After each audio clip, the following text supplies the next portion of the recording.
Hello everyone, board बाबा में आप सभी का स्वागत है। हमें विकास गुप्ता और आप हैं हमारे प्यारे प्यारे विद्यार्थीगण। तो कृपया ध्यान दीजिए, आज हम लोग पढ़ने वाले हैं आपके अपने वर्णिका भाग 2 का जो तीसरा चैप्टर है माँ, उसका पूरा का पूरा ऑब्जेक्टिव हम लोग क्लियर करने वाला है, जिसमें आपके पिछले एग्जाम में यानी कि PYQ यानी प्रीवियस ईयर क्वेश्चन जितने भी हैं वो सभी के सभी, और साथ ही साथ कुछ और भी प्रश्न जो उस पार्ट से रिलेटेड हैं, यानी सब के सब ऑब्जेक्टिव आज हम लोग क्या करने वाले हैं, क्लियर करने वाले हैं। तो ध्यान से बैठ जाइए और देखना चालू कीजिए। और हाँ, यदि आपको पहले से पता हो तो बाबू आप भी बताना चालू कीजिए। ओके, चलिए। तो आज ये ऑब्जेक्टिव का क्लास होने वाला है। इस लेसन के पूरा का पूरा लाइन बाय लाइन पूरा का पूरा कहानी का एक्सप्लेनेशन पढ़ा दिया गया है, वीडियो अपलोड कर दिया गया है, और साथ ही साथ इसका जो भी क्वेश्चन आंसर है, सारांश, सब चीज़ का वीडियो अपलोडेड है बाबू। यदि आपने नहीं पढ़ा है तो जल्दी से जाइए डिस्क्रिप्शन बॉक्स में, वहाँ से लिंक क्लिक कीजिए और जल्दी से पूरा का पूरा कहानी पढ़कर आइए। तब देखिए आप किस तरह से ऑब्जेक्टिव धाएँ टिक कर रहे हैं। आइए शुरू करते हैं। तो हाँ, जैसा कि आप लोग देख रहे हैं, क्लाइमेक्स कोचिंग सेंटर ये ऑफलाइन क्लास से चलता है हमारा और आपका सभी का। और अब हम लोग जुड़े हैं कहाँ, ऑनलाइन की दुनिया में, बोर्ड बाबा से। चलिए शुरू करते हैं। तो कहानी पूरा का पूरा पढ़ा दिया गया था, क्वेश्चन आंसर हम लोगों ने कर लिया है। आज ऑब्जेक्टिव कर रहे हैं माँ। रचयिता कौन है बाबू? ईश्वर पेटलीकर जी हैं, यानी कहानीकार हैं ईश्वर पेटलीकर जी। ओके, आइए देखते हैं क्या कुछ ऑब्जेक्टिव दिया गया है। पहला क्वेश्चन है, माँ कहानी किस लेखक द्वारा रचित है? बताइए, माँ कहानी किस लेखक द्वारा रचित है? जी हाँ, ईश्वर पेटलीकर जी के द्वारा रचित है। आगे बढ़ते हैं। माँ किस भाषा में रचित कहानी है? माँ जो है किस भाषा में रचित कहानी? हम लोग वर्णिका भाग 2 में शुरू से ही देखते आ रहे हैं, कोई ना कोई कहानी किसी और भाषा की है, उसको हिंदी में अनुवादित किया गया है ना। उस तरह से आपको बताना है माँ जो कहानी वो किस भाषा में है, मतलब किस भाषा से अनुदित है। तो गुजराती भाषा से हिंदी भाषा में लिखा गया है। ठीक है, आगे बढ़ते हैं। गोपाल दास नागर द्वारा अनुदित रचना है, यानी गोपाल दास नागर ने किस कहानी का रचना हिंदी में अनुवाद किया है? तो कौन सा कहानी है बाबू? यही जो हम पाठ पढ़ रहे हैं, कौन सा माँ पाठ पढ़ रहे हैं, इसी पाठ को। ठीक है, या क्वेश्चन आप एग्जाम में ऐसे भी पूछ सकता है कि माँ कहानी किनके द्वारा अनुवादित किया गया है? किस भाषा में है? गुजराती भाषा में है। किनके द्वारा हिंदी में अनुवादित किया गया है? तो हमें याद रखना है गोपाल दास नागर के द्वारा। ओके, चलिए अगला क्वेश्चन है बाबू 4 नंबर, मंगू। हम माँ पाठ में मंगू आई थी ना, ध्यान दीजिएगा। मंगू किस कहानी की पात्र है? किस कहानी की पात्र है? बिल्कुल माँ कहानी की पात्र है। बहुत तेज है आप लोग की ना, देख रहे हैं कि माँ चैप्टर का है तो माँ वाला चैप्टर टिक करते चलिए, हैं, कोई बात नहीं है। आगे बढ़ते हैं। मंगू के अलावा उसकी माँ को कितनी संतानें थे? यानी मंगू को छोड़कर और कितनी संतानें थी? तो टोटल मंगू की माँ को कितने संतान थी बाबू? 4 संतान थे। ठीक है, अब यहाँ पर मंगू को छोड़कर कह रहे हैं, इसलिए कितनी संतानें? तो 3 संतानें थी। आगे देखिए, मंगू की माँ की कितनी संतानें थी? अब यहाँ पे क्वेश्चन क्या पूछा है कि मंगू की माँ की कुल कितनी संतानें थी? तो 4 संतानें थी। कितनी संतानें थी? 4, 2 भाई 2 बहन। आगे देखिए, जन्म से ही पागल है, यानी जन्म से ही कौन पागल है? तो मंगू बेचारी जन्म से ही पागल है। अगला क्वेश्चन है 8 नंबर, ध्यान दीजिएगा। मंगू जन्म से ही क्या थी? पागल थी। ऐसे भी क्वेश्चन पूछ सकता है, बिल्कुल पागल थी। कौन सा महीना माँ के लिए आराध्य देव बन गया था? अगहन। बाबा कहले रहे कि अगहन आई तो बबुनी ठीक होई। ध्यान दीजिए, तो अगहन का जो महीना था ना, वो माँ के लिए एकदम आराध्य देव यानी एकदम देवता बन गया था। माँ उस अगहन महीने का एकदम बेसब्री से इंतजार कर रही थी। कहानी में पूरा का पूरा बताया गया था, पढ़ाया गया था।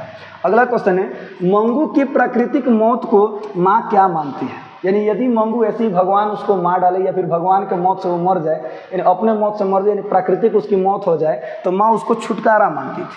क्या मानती थी बाबू? छुटकारा। चलिए, छुटकारा हो जाएगा। किसका छुटकारा? कम से कम उसका छुटकारा हो जाएगा। आगे देखिएगा। अगला क्वेश्चन है, काला पानी किसका लोकप्रिय उपन्यास है? हाँ, किस पाठ में हम लोग? माँ कहानी के लेखक कौन है? ईश्वर पेटलीकर जी हैं। तो काला पानी भी किन्होंने लिखा होगा? बहुत तेज हैं आप लोग, ईश्वर पेटलीकर जी ने। किन्होंने? ईश्वर पेटलीकर जी ने। अब आगे देखिए, 12 नंबर क्वेश्चन है, अंदर किसी को देखने जाने का नियम नहीं है। अंदर किसी को देखने जाने का नियम नहीं है, यह किसने कहा था? तो मेट्रन ने कहा था। किसने? मेट्रन ने। जब मंगू को लेकर माँ और उसके भाई जाते हैं ना पागल खाने में, तो वहाँ पर जब उसको भर्ती करवाया जाता है तो वहीं की सब ये वार्तालाप है। ओके, अगला क्वेश्चन देखिए 13 नंबर।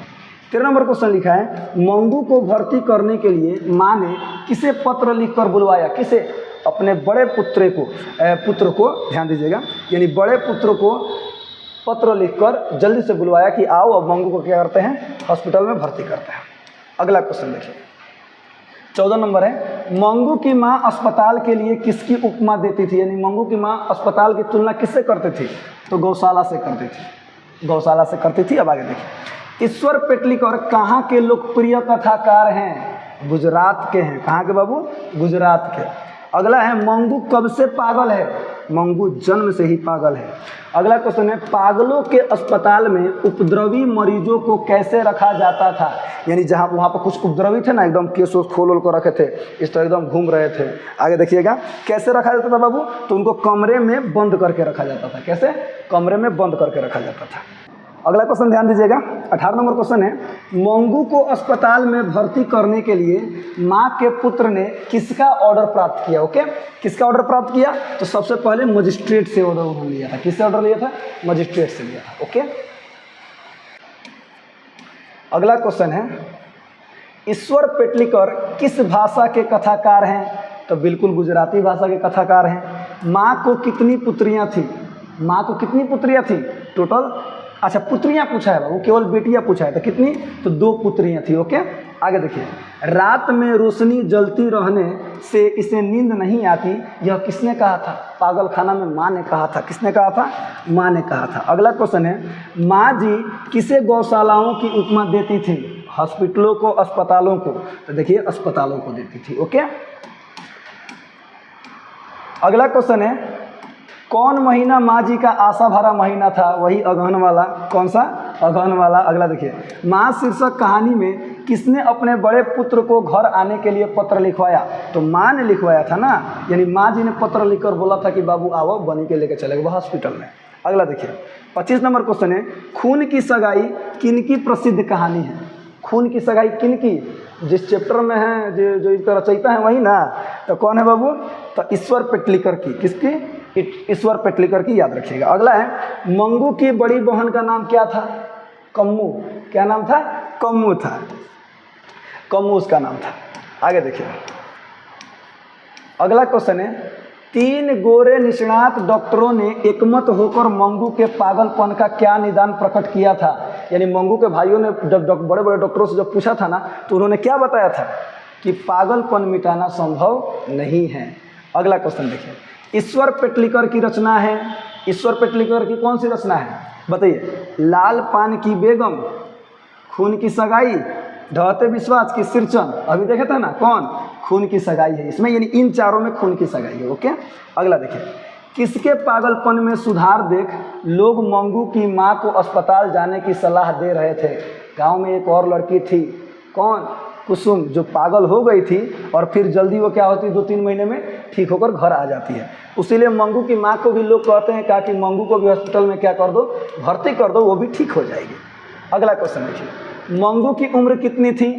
मंगू की उम्र 12 वर्ष थी, लेकिन बीच में बताया गया है कि मंगू 14 वर्ष की हो रही है, यानी 14 वर्ष की हो चुकी है आगे, लेकिन ये वो 12 वर्ष की थी। अगला देखिए, मंगू जिस अस्पताल में भर्ती होती है वहाँ के कर्मचारी कैसे हैं? यानी कैसे हैं कर्मचारी?